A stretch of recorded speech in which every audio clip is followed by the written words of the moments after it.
All right, greetings and welcome to today's webinar, How Mobile Apps Changed Shopping and Where We Go From Here. We are going to be taking a close look at the recent 12 months in mobile app-based commerce, and it's truly been a transformational time that's shaping how people buy clothes, how they buy sporting equipment, housewares, tickets, and really everything that's available to be purchased everywhere in the world. And the goal is to help you walk away today with information that you can use to help make better apps, or to better market the apps that you already have, or to help the mobile apps that you have perform much better for the customers you have now, or for those whom you're looking to acquire. And so to that end, my name is Jay Hinman. I'm the VP of Marketing at Neumob, and I'm both the host today plus a presenter a little bit later on.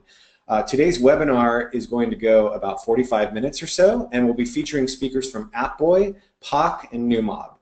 And each speaker is going to present a piece of today's mobile app commerce landscape, and we will make sure we have time for your questions at the end.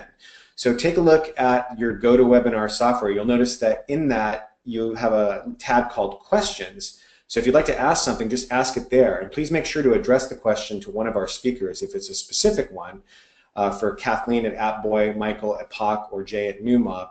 Or if it's general, just address it to all three speakers and we'll do our best to answer it. And you can ask that at any time during this, and like I said, at the end we will make sure to answer your questions. Today's webinar is also being recorded and it will be made available after we're done. So to get started, let's take a very quick look at where we are in mid-2017. There is a lot of good research that we're going to be sharing in various parts of today's webinar, but this one from Fluent really stands out. Smartphones are now being used to make over half of all digital purchases in 2017, with over twice as many purchases made on smartphones as are being made on desktop computers, which is really kind of mind-blowing. That is number of purchases, not overall revenues, but even there the gap is narrowing rapidly. And because 85 to 90% of all smartphone activity actually happens within apps, browser-based shopping is really a drop in the bucket by comparison. It's great to have a mobile website that works, and every brand should have one, but it is far more important to have a customized app that can really tell a brand story and do it in a way that works for that brand's customers. We're obviously going to be talking about that today. Last year we also saw $78 billion in global sales from mobile apps, which was up 30% from the year before. And with talk of an app-fueled, digital-fueled retail meltdown in 2017, which there have been plenty of articles about, alluding to the fact that brick-and-mortar stores are really feeling some hurt right now. There seems to be a consensus forming that we're potentially entering a period in which the notion of shopping is really done on the device in your hand, not in the mall or on the high street. This is just a slide that shows the current growth in mobile app commerce, with a doubling in sales just in the last 2 years alone. So here are the people that can help explain it all to us today. We're going to start with a presentation by Kathleen Waugh, who is the Senior Director of Brand Marketing at Appboy. She is going to clue us into the mobile shopper's life cycle and what happens beyond the order confirmation. And next up will be Michael Langvith from Poq. He is the co-founder and COO of Poq, and he'll be sharing 4 key mobile app commerce findings from just this past quarter, along with some context for how to use that information. And finally, I'll jump in with 5 new ways to look at mobile app commerce based on some research that we've done at Neumob. Each of us will talk for roughly 10 minutes or so, and like I said, we'll then turn it over to you for your questions. So let's get started with Kathleen Waugh from Appboy. Kathleen, I'm going to turn the controls over to you. And okay. All right. Whoops. Let me show my screen here. All right. Hi, everybody. My name is Kathleen Waugh.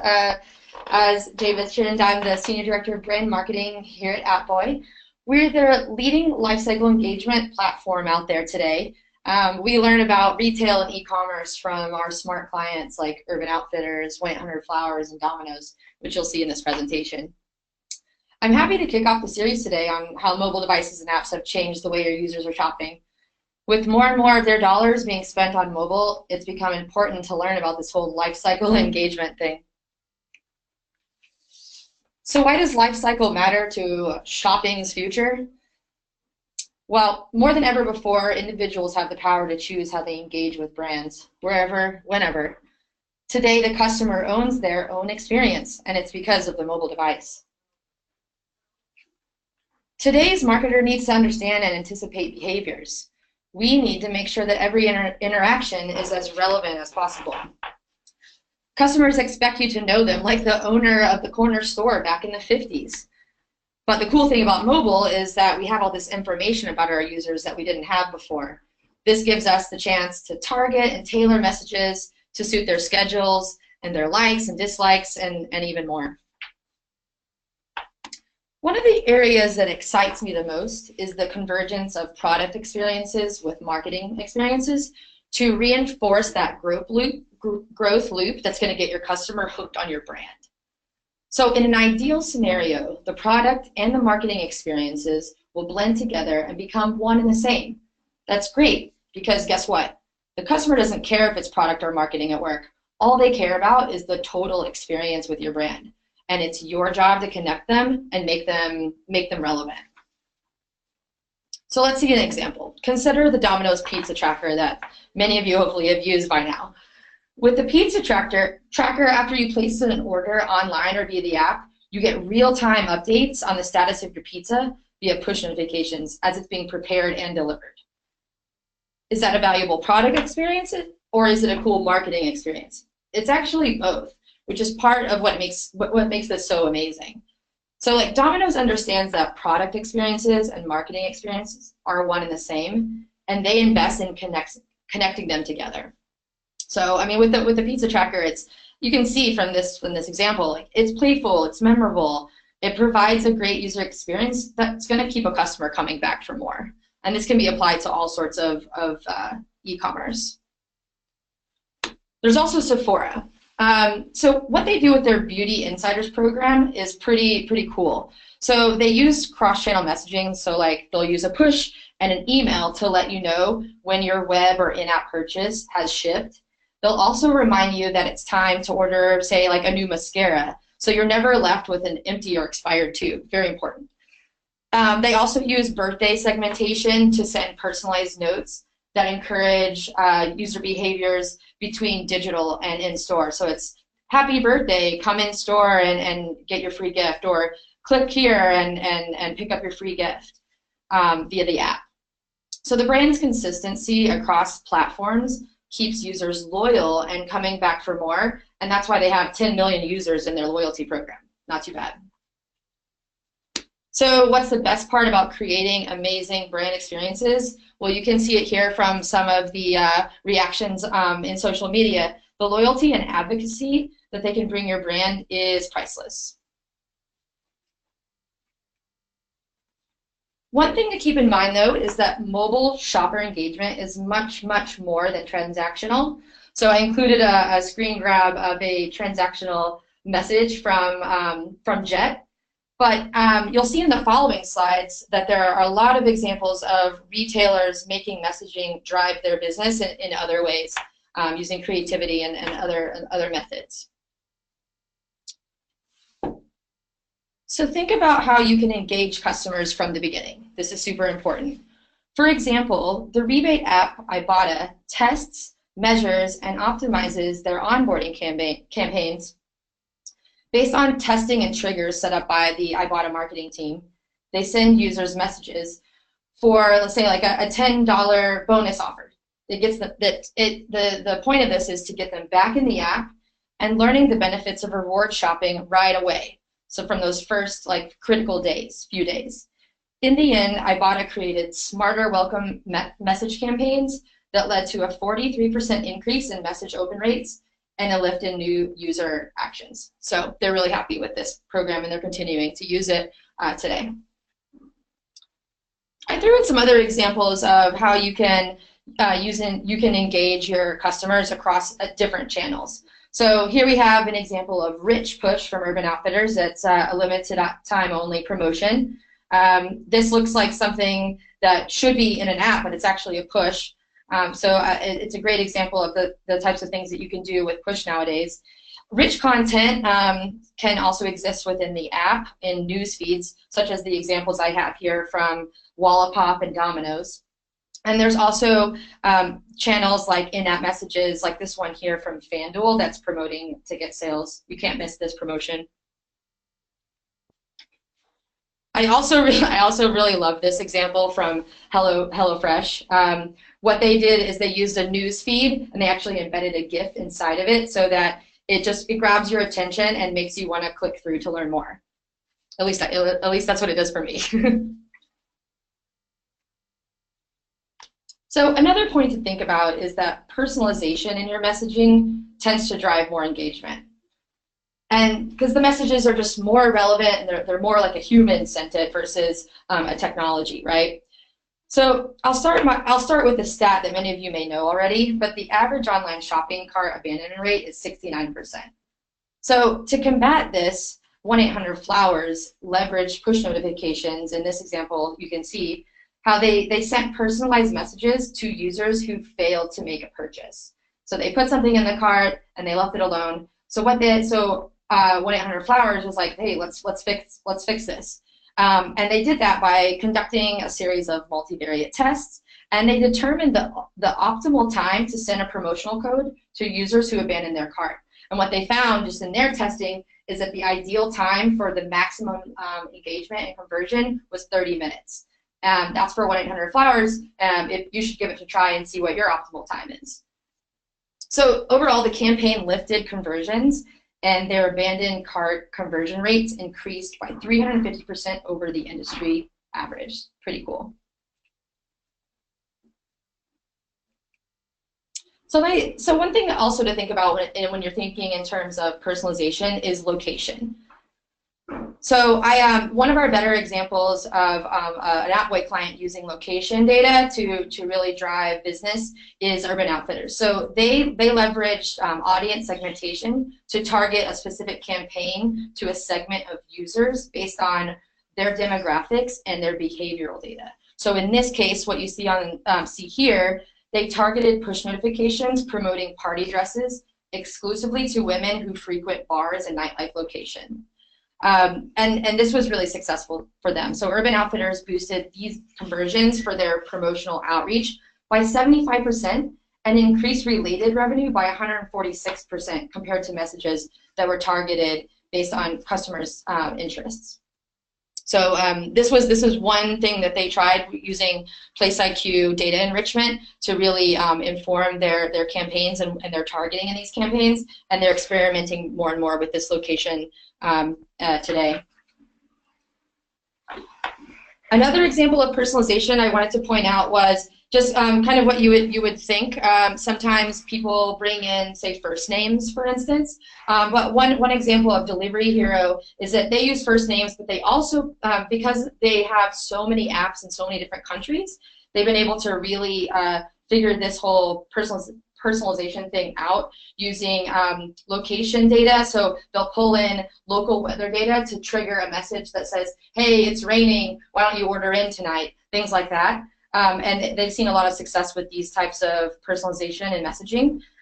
They also use multiple channels, as you can see from the examples here. There's push notifications that run across devices and cross experiences. And they noticed that when conversions are actually increase when they use multiple channels together versus a single channel only. So they try using a push notification with an email that goes to their phone and maybe their wearable. So they're experimenting with a lot of this, and it's working out for them. So now that you're thinking more about growth loops, creative types of messaging, and personalization, let's think about one more area of interest that I've touched on a little bit, devices. So specifically these guys. This week, yet another in-home device entered the market, the HomePod from Apple. So I'm sure many of you saw the press around this week. So like Google Home and the Amazon Echo, it is expected to make it easier to automate your home using simple verbal commands. And one thing to note is that the percentage of US residents with these devices grew 140% during 2016. So there's real opportunity here to reach them. And so yeah, what does that mean for shopping? Features like shopping lists and to-do lists will continue to be added. So keep your pulse on these types of things. plus ways to get involved, like with the recent Alexa notifications, will open up to brands like yours over time. And so speaking of the Alexa notifications, so theoretically, in the future, you'll be able to send notifications to customers who own Alexa-enabled devices. But the user experience is going to be a little different than receiving a push notification. You don't want it to seem like the device is yelling at you, commanding, etc. So so the guys over at Amazon have made it where customers have to take an action in order to get these notifications and actually ask for them. But in terms of e-commerce and shopping, it could serve you very well to send urgent messages like your order is on the way, or it's time to refill your grocery order, etc. So you could probably think of a lot of ways to use these types of notifications for your business. So just some of the key takeaways, just to remind you, think about your growth loop and ways to get users engaged, bridging that product and marketing experience, making it seamless so the user doesn't know the difference between the two. Make sure you're always welcoming your users to your brand experiences. Just because they download the app doesn't mean they know about what's going on or understand what you have to offer. So get in there and send them a message that gets them hooked from the beginning, and get creative with different channels. I offered a number of different real examples from Appboy clients and partners that you can go back and check through and get some inspiration from, hopefully. And then using targeting and personalization and context to make your messages even more relevant and increase your engagement. And then always stay up on what's next. So I mentioned some of the new devices that have come out recently, or some of the additions to these in-home devices, but you should always stay abreast to the newest and latest, and think about ways that you could possibly use it to benefit your business. Lastly, I have a shameless plug. Today we are really excited over here at Appboy because we launched our new product feature called Currents. It's a way to supercharge your data export, and it's now in limited beta. So what we're doing is we're making it easy to accommodate all types of strategies and processes by linking Appboy with the rest of your tech stack. So Appboy Currents, it's a high-volume data export tool that connects directly to other Stack properties in real time. So it'll allow businesses like yours to send Appboy data to, say, your data warehouse or your business intelligence tools that you're managing, or your data management platforms and other technologies, all in an instant. So definitely go to appboy.com, check it out. We're really excited.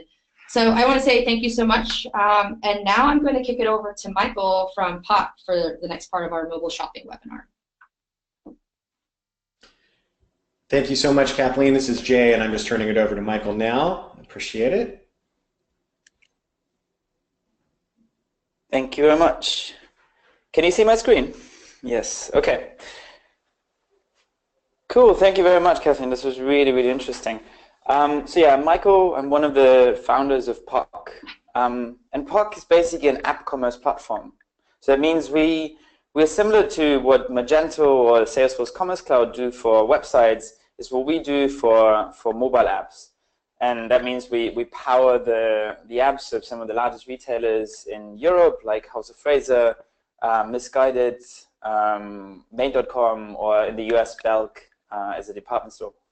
Now, today, like what I'm talking about is more of a business case for the listeners who don't actually have an app, or who are trying to find a business case for investing more into their mobile app.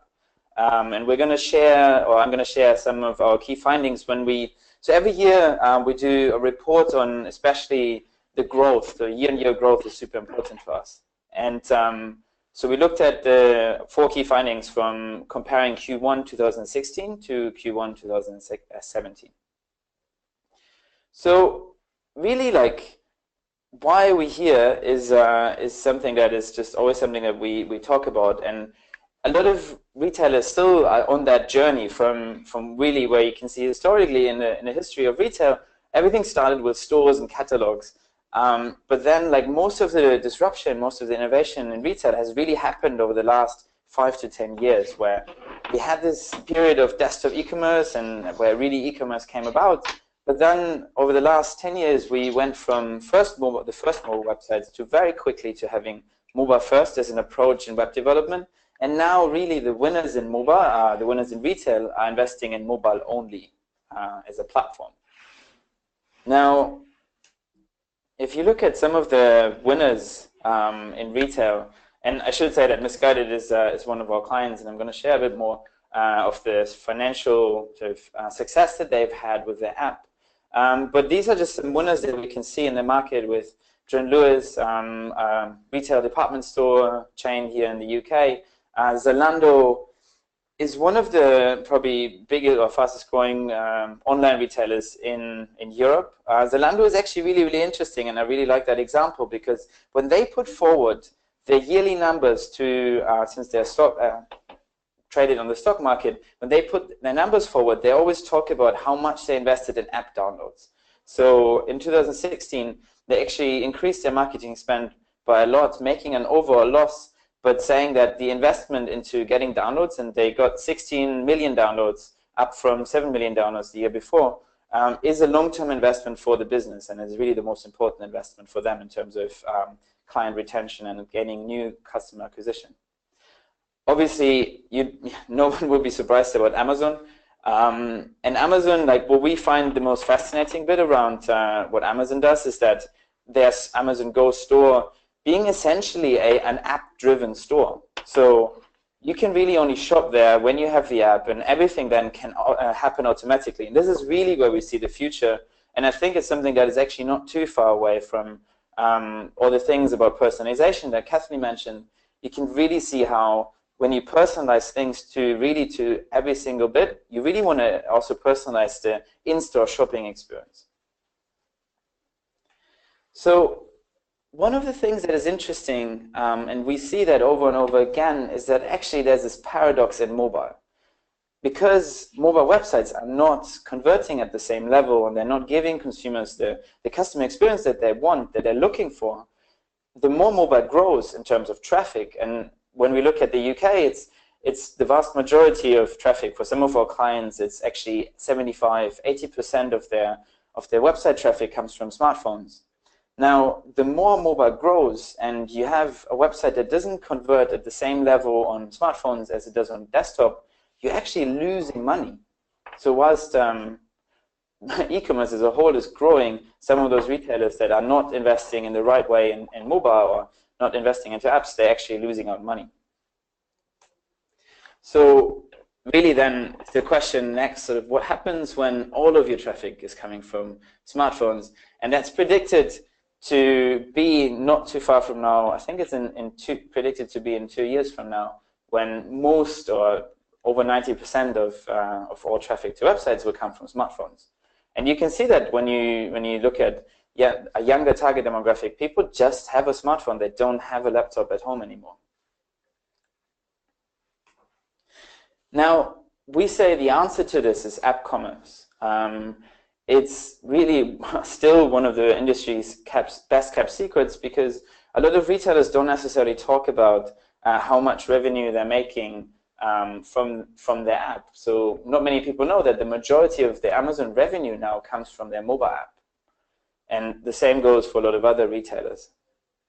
If you look at some statistics from Comscore, you can see that 44% of all time spent in retail is actually spent in apps. And that's a stat that is about 2 years ago, from about 2 years ago. So I think it's now actually at the majority of that time spent is in apps.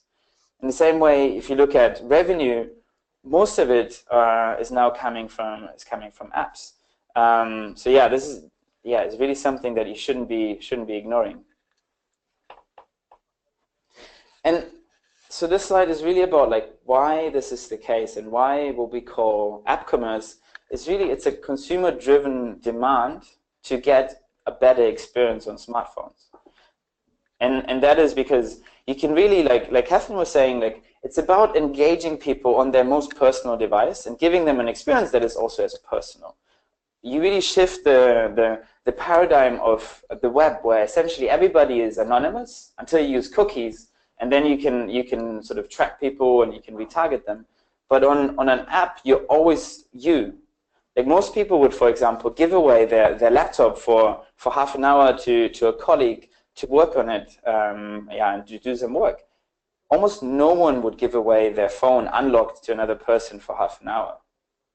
So it is really that most personal device that people really want to have a personal experience in. Now the second one is high performing, and I have a few slides on this later where we looked at the data of how actually the apps are performing. But generally, like if you think about it, it makes a lot of sense that HTML is a document format from the 90s. It was never built for rich interactive experiences, and that's why native apps have been developed, because that's what they can do. They can really have a high-performing experience. Then most convenient things like Apple Pay, Android Pay, being able to pay with your fingerprint is absolutely amazing. Some of these things obviously are now also on the web, but it's you can still save, because again you have an app and it's your personal phone. You can save a lot of things on this app, and it's amazing because it's location aware, which means you can actually use the app to bridge the gap between the online experience and the in-store shopping experience, and give the consumer this rich content that they have online, like for example seeing reviews or knowing how much products are actually still in stock at different stores. You can give, with an app, you can give the same kind of experience, the same kind of information to the consumer when they're inside of the store. And finally, the brand experience is just super critical on smartphones and generally retail going forward. And we think that an app can really bring back the relationship into retail and help retailers connect closer to their customers by giving them these wow experiences and giving them a really one-on-one experience, like Catherine was saying, which you used to have in the corner store back in the days, where the retailer can know who's just came into their store and how and what they've spent, what they've bought before. And that's really what we want to help people do. Now, to jump into some of the numbers, and we've been running retail apps for over 4 years with millions of downloads. And this is a stat that we see all over, like all the time since we started the business, is that if you compare mobile web versus app, you roughly see 40 to 50% more higher conversion rates. So that means you can really bring up that conversion rate to the levels of desktop again, and you don't lose money anymore when mobile is growing further. Another one that is really interesting is session length. So how long do people like to interact with content that is on a smartphone? And what we see is that it's quite stagnant in mobile web. It's always been longer in desktop, but really we've seen a huge increase in how long people want to engage with a brand on a smartphone in our apps across the platform. So this is across 20 live shopping apps in countries such as the US, the UK, and all over Europe. Another one is the pure growth, and I can give you the extra numbers. So this is the average app revenues that retailers on our platform have done. And we've seen a huge jump in the last year, where I think it comes together with a higher penetration of smartphones, a higher willingness to spend on those smartphones.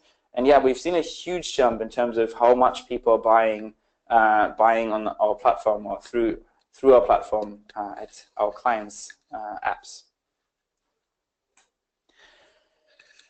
And this is so returning users is a super critical one, because I think, if you think about how retailers are driving traffic to their websites, most of it is actually paid. So you get traffic, also repeat traffic from paying Google or paying Facebook.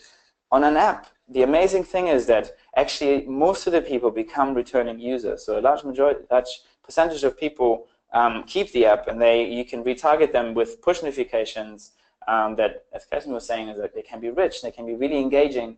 And that is just amazing, because it's essentially your own channel and you don't pay for that traffic anymore. Whereas on desktop and on mobile web, you're just always paying for that traffic because you don't get that many returning users. Now, And I'm happy to talk more in the questions about that. Like, what are the options if you now say, okay, we want to do this? What are the options to get an app? And really, traditionally, there were two options. You could build a large in-house team. So Zalando has hundreds of people in their team. Amazon definitely the same. But it's just definitely something that people do consider, and it's just the issue that it is a long period to ramp up that team. It's very expensive. And then there's also like that knowledge gap of like, if you don't have people that really understand app and app design, it's quite a high risk that you're going into. On the other hand, you can go with an agency, which one of the issues that we're seeing every time again and again is that really it's out of the control of the brand, and they have to push that agency to do more things, but it's getting out of date very, very quickly. And that just then means that you're not future-proofing that app. You're not constantly innovating. And if you think about it, Apple has a new iOS version every year. So every year, at the very least, you need to be doing updates. Otherwise, it will be looking old. So we've built an e-commerce platform for native apps. I'm not going to go into much detail, but really what we offer is a system that constantly updates. You get quarterly releases that always have new features and always keep you up to date in your app. These are some of our clients, a lot of the fastest growing and largest retailers in the world. So yeah, we have a lot of experience in that. And just to give you an example of Misguided, so they are a fast fashion retailer here in the UK with also trading in the US and over Europe. And their app has gone live, and they went from 0 to £30 million within 4 months in revenue.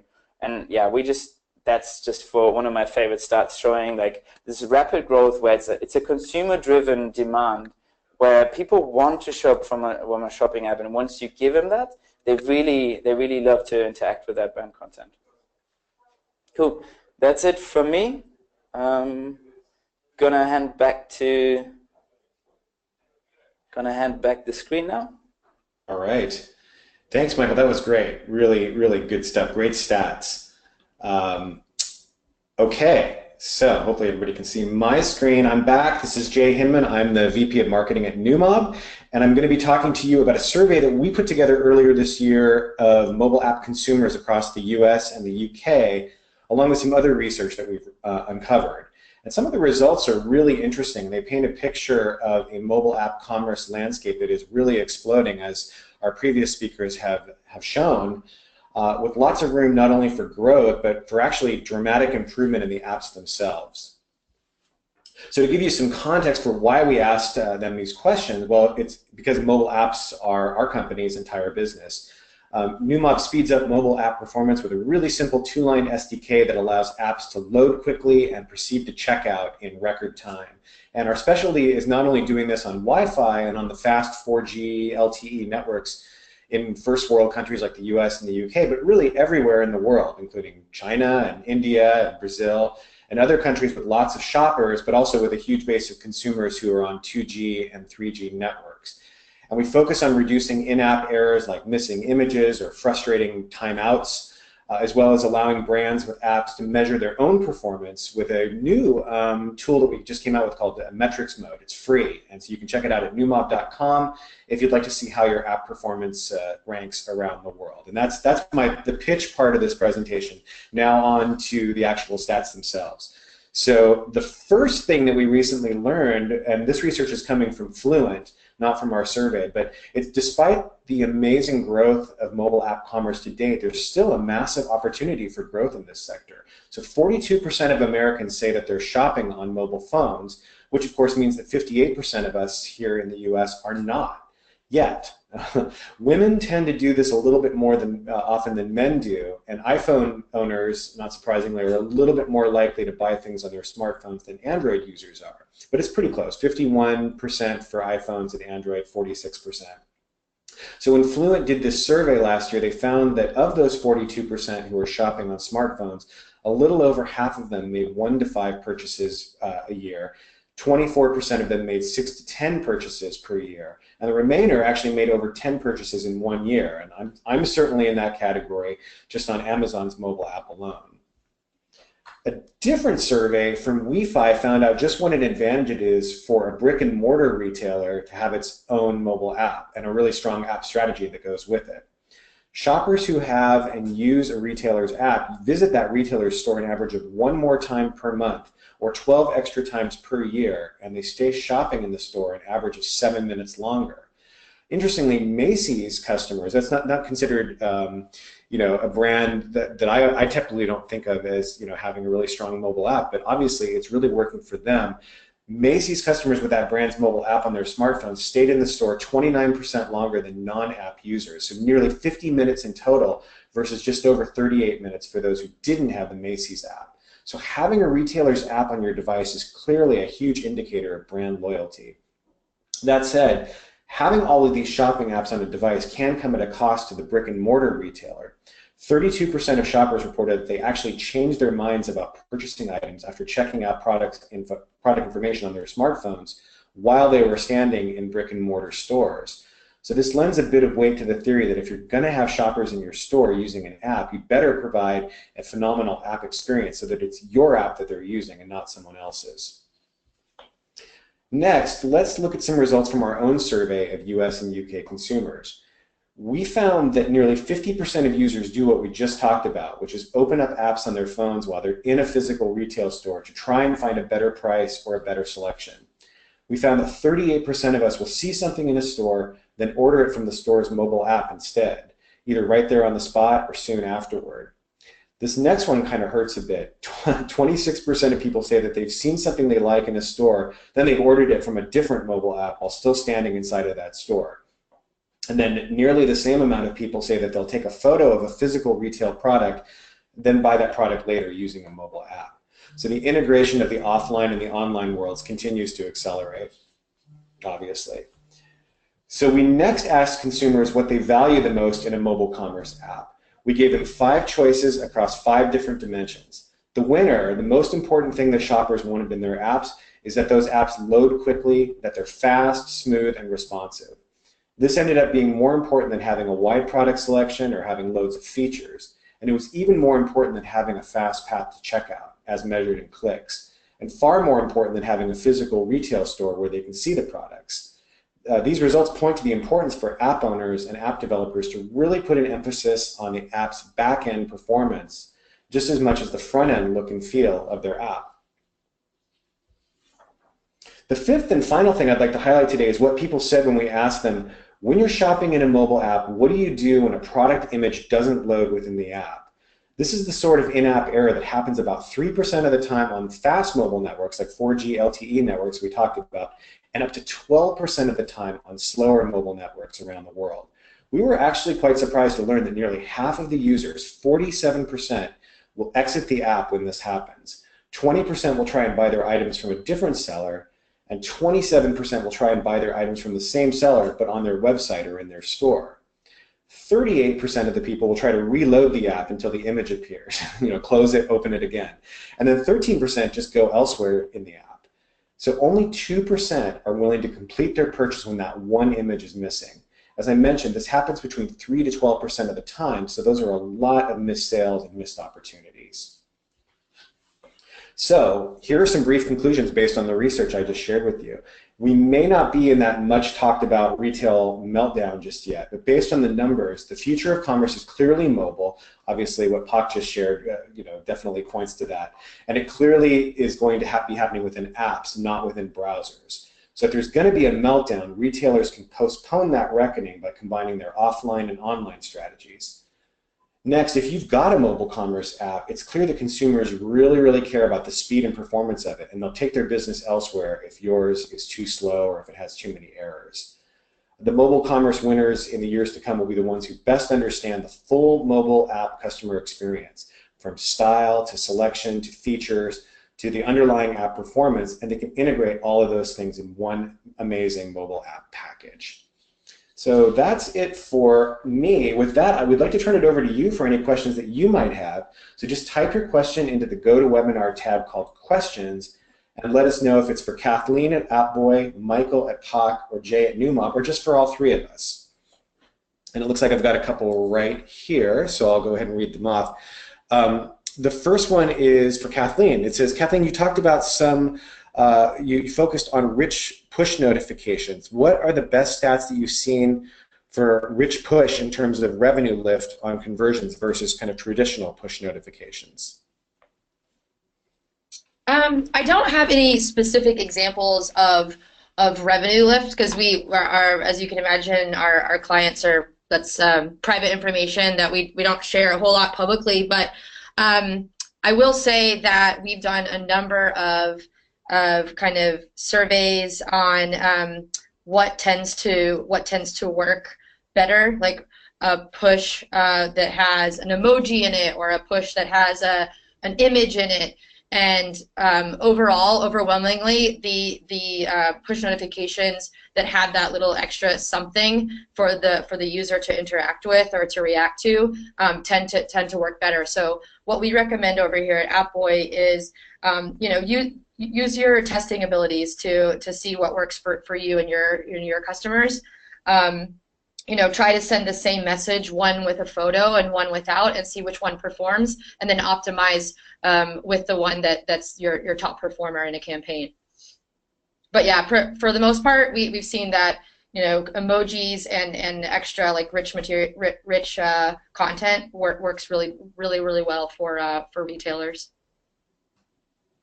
Great. Okay, cool. The next question is for Michael, and it says, Michael, what do you attribute the big jump in session length in apps this past year? What do you attribute that to?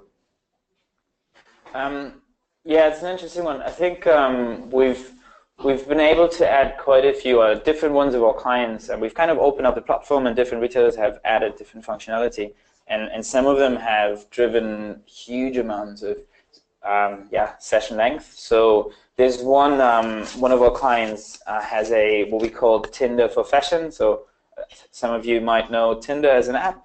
Yeah, people like it. It's quite engaging, and whilst it's sort of almost like a stereotype now, like it's one of these bad startup names with a Tinder for that, but like it actually really works. We've seen people swipe through hundreds of products, so they would go into a product category and they would go through 300 dresses, or also again you can personalize that experience as well, and then over time the app learns more about what you're actually looking for. There's a few other features like that where I think another one that really helped was like onboarding journeys to really help explain the value of an app. I think that's a really important one where some brands just go short in what the app could do. So they launch these amazing features, but then they don't really explain it. So an onboarding journey is quite useful for that to actually drive up engagement, because people really know what they should be doing and what they should be expecting. Great. It looks like this next question is for all of us. It says, hi, this is Viren from TJC. What questions do we need to put in a survey when asking for feedback, for customer feedback? Anyone want to take that? Sorry. Is that like a push notification or like an email survey about the app? I'm going to assume the latter. Yeah. Yeah, I mean, go ahead. No, absolutely. Go ahead, Michael. I mean, I'm quite passionate about like hearing from consumers, like what else they would really like to do. So what other parts of the interaction could this app be supporting me with? So that's something that we always like to ask people. Yeah, I mean, one of the things, without having to conduct like a formal survey, what you can do is actually let your customers kind of give you insights without them really knowing that they're answering a survey question. So an example of this is like we have a delivery app that does a little bit of product testing within Appboy messaging. So what it'll do, it'll have two choices, and the analytics team will then look and see what choices, what was the most common of the choice, and then they'll make product decisions based on that choice. And so if a user has a choice of going using like a search tool or doing something manual, if they always go to the search tool within that message, if they click on that button, then you know, hey, the search tool is obviously like really popular, and we probably need to invest more time and effort into improving the experience there. So it's sort of like it's getting information from your users without actually like sending out any formal survey or taking any extra time. It's just it's a cool added feature or message within your app experience that they can click through. Right, and I think I'll just add to that. I mean, one of the things we typically do ask customers in our surveys is what their expectations are with relation to performance, and their expectations are going higher and higher. So we ask them questions like, how long do you expect an app to load? Is it 3 seconds, 5 seconds, 2 seconds, what have you? It used to be the expectations were 4 to 5 seconds, and now it's down to like 1 to 2 seconds. And also, what like the information that we shared, how likely are you to abandon an app when something doesn't load, or if there's an error, or something doesn't show up? And you'll find, and it's actually surprising, is that you would think that people would be a little bit more patient within the app, but they're not. And they tell us this consistently. We've done this for all sorts of different sectors. People are not patient when it comes to apps. There's plenty of apps on their phone that they can go to instead of the one that they're in if that one has errors or is too slow or what have you. Looks like the last question we have is from Jeff. It says, Jay, we're already using a CDN for images served to our app. What additional speed gains can I get from a service like Neumob? And the answer to that, it depends on obviously the countries around the world. In first world countries, you'll see anywhere from 10 to 30% speed gains. In other places, it can be up to 300%, and we've definitely seen that for some of our customers. The speed gains are extremely important. It runs on top of the CDN, so because CDNs are traditionally do not work for mobile apps, they're focused on websites and websites alone, you can run Neumob on top of it and you get to focus on apps, because what we really focus on is that last mile from the edge of the internet to the phone in the user's hand, and that's something that only matters for apps. Also is important, and I highlighted this a bit in my presentation, is error reduction. Errors are a huge problem in the industry, anywhere from 3% to 12%, and as I mentioned, and as the research shows, users are very happy to abandon an app when they have errors. And so if you have more questions on that, please feel free to get in touch. So that actually concludes our presentation today. Thank you very much for attending today's webinar. We hope it was valuable and eye-opening and riveting. As I mentioned, we've been recording it today. It'll be made available on our respective websites and social platforms in the days to come. So please make sure to check out neumob.com, appboy.com, and poqcommerce.com if you'd like to watch it or share it, or to learn more about what we do and how we can help your apps. Thanks again, and keep an eye peeled for more webinars and more content from all three of us in the weeks to come. Thank you.